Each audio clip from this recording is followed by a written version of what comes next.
Hey y'all, it's Professor LMC. I wanted to go over the assignment a little bit, the speech of tribute.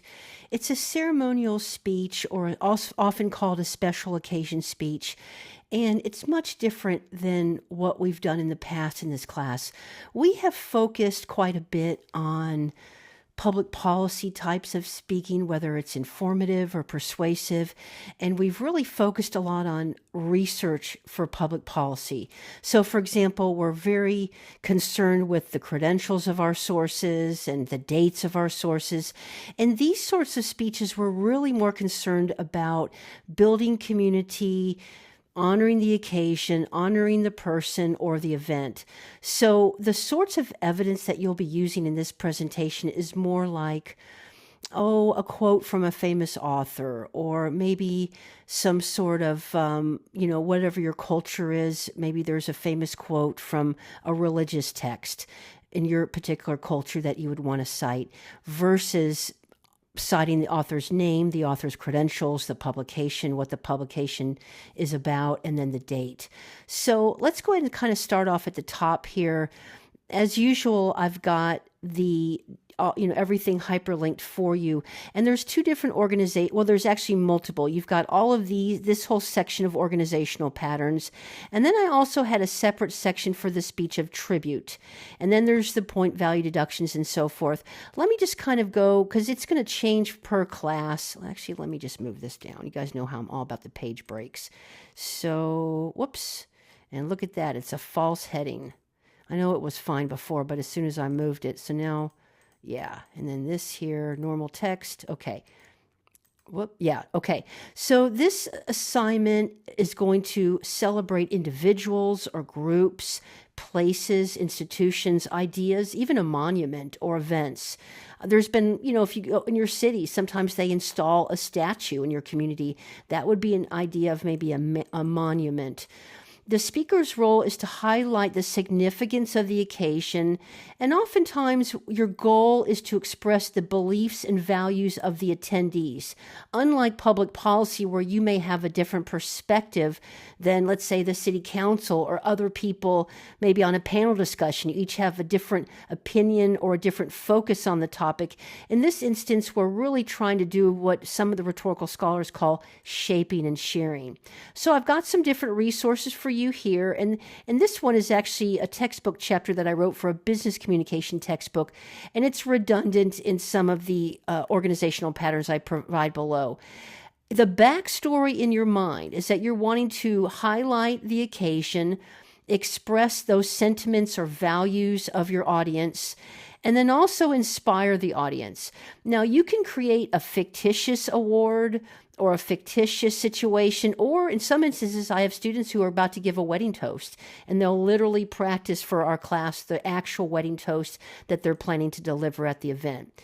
The time limits are 4 to 5 minutes, and as always, if you think you're going to go over the time, just let me know. If you need 6 minutes, it really shouldn't, let's just say 5.5. We really don't want to go much longer, because usually these are very short speeches.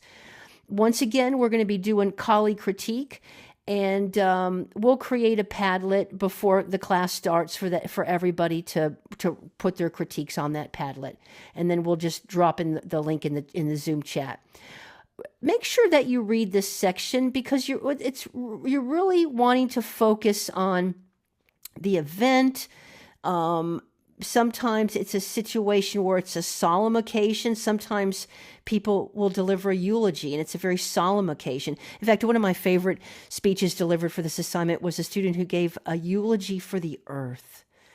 And she talked about the mountains and the streams, and she made it in fact, quite frankly, a lot of people were crying by the end of her speech. It was very moving, and lots of formal language. And this is really and there's a little checklist that I sent out for y'all that you should use that sheet. If you're struggling getting started, or if you need to do a little bit of fixing up of your language, check out that checklist that I sent out, because it will help you double check the type of language. We don't want to just kind of throw these things together. We really want to think about the mood of the occasion, the style of language.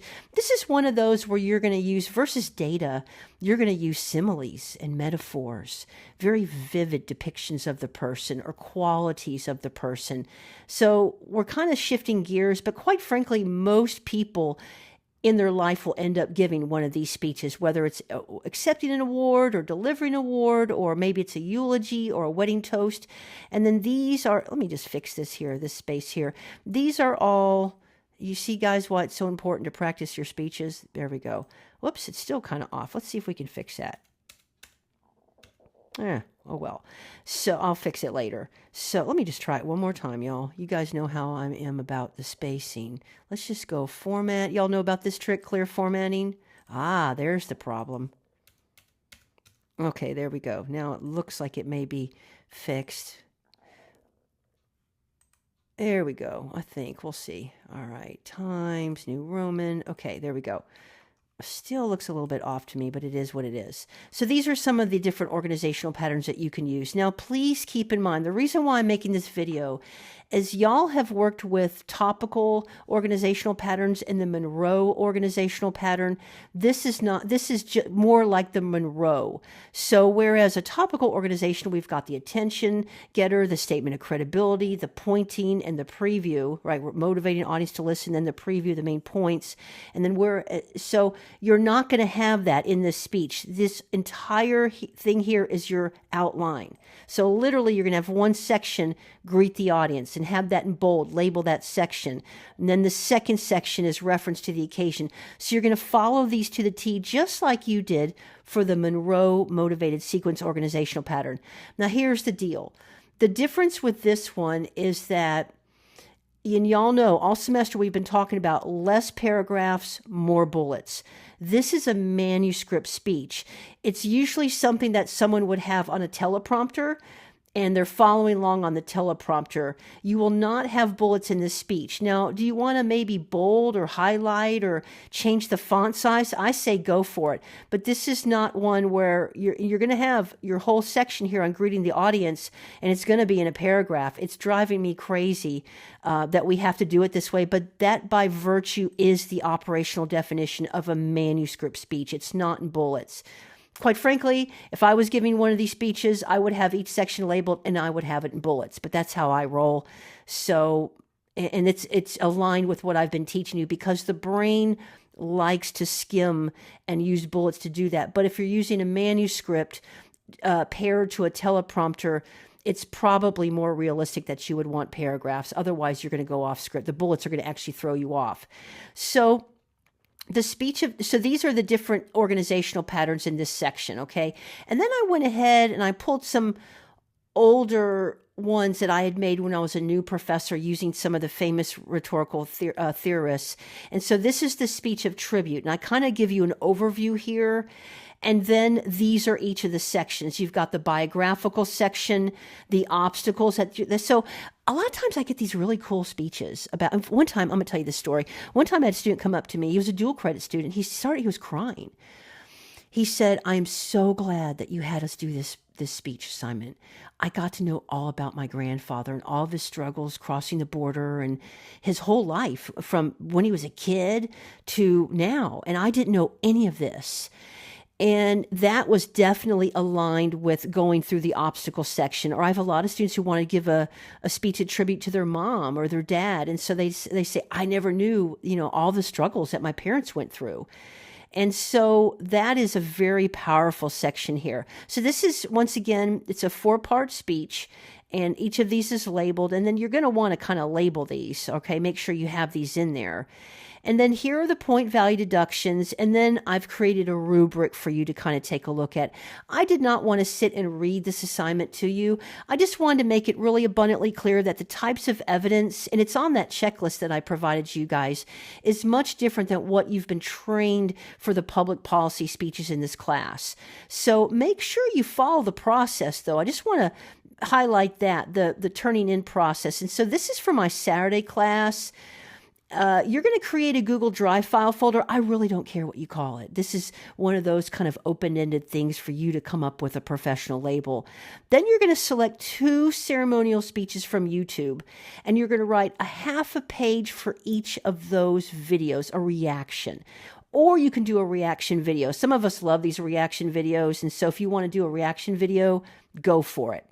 Here is a playlist that I've created years ago of some exemplar case studies of ceremonial speeches. And then you're going to upload your brain dump of your ceremonial speech to the Google Drive.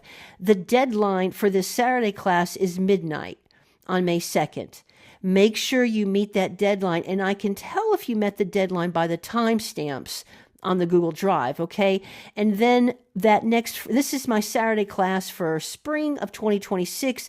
This may change for you, but the theory behind the staging of information will be the same across semesters. Make sure that you upload your final draft in PDF to that Google Drive. I know it's a little bit different than what we've been doing. You've been sending the final draft in email. Well, you're going to do that here on the day of your speech, an hour. So this is a 9 a.m. class, an hour before class. You are going to email me an email, the link to the Google Drive file folder, and then also the PDF of your final draft. So 2 things. You're going to attach your PDF, and then you're going to also have a link to the Google document, to the Google Drive with all of your Google documents so I can verify you made those deadlines. And then we have the presentations. Okay, so this is my Saturday class. So just kind of take a look at this and just remember, y'all know me, this is going to drive me crazy, that one little thing there. And I think that's just a public speaker to me, because when you format your speeches, thinking down the line, it really does help you skim your speech, and you're not tied to your... And this is one of those where you definitely want to practice. You definitely want to make sure you've got very vivid language and metaphors and similes, and you've got quotes that you've practiced reading with feeling. This is one of those where you don't want to stand up and just start reading. It's our 4th speech in this class, so by now you should be an ace at giving a professional presentation, especially this one when you're really focusing on connecting with your audience. Okay, thank you for watching my video.